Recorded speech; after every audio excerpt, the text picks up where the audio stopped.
بلى من كسب سيئة وأحاطت به خطيئته فأولئك أصحاب النار هم فيها خالدون۔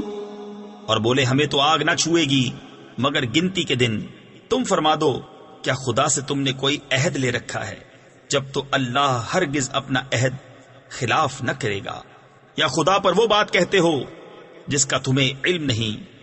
ہاں کیوں نہیں، جو گناہ کمائے اور اس کی خطا اسے گھیر لے، وہ دوزخ والوں میں ہے، انہیں ہمیشہ اس میں رہنا۔ تفسیر خزائن العرفان میں ہے اس آیت میں گناہ سے شرک و کفر مراد ہے۔ والذین آمنوا وعملوا الصالحات اولئک اصحاب الجنہ هم فیہا خالدون۔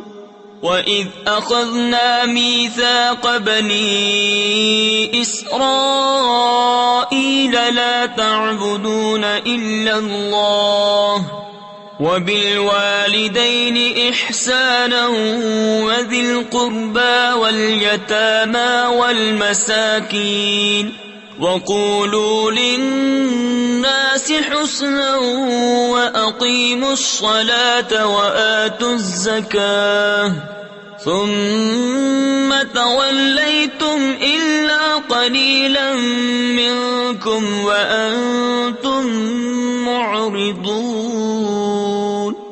اور جو ایمان لائے اور اچھے کام کیے وہ جنت والے ہیں، انہیں ہمیشہ اس میں رہنا۔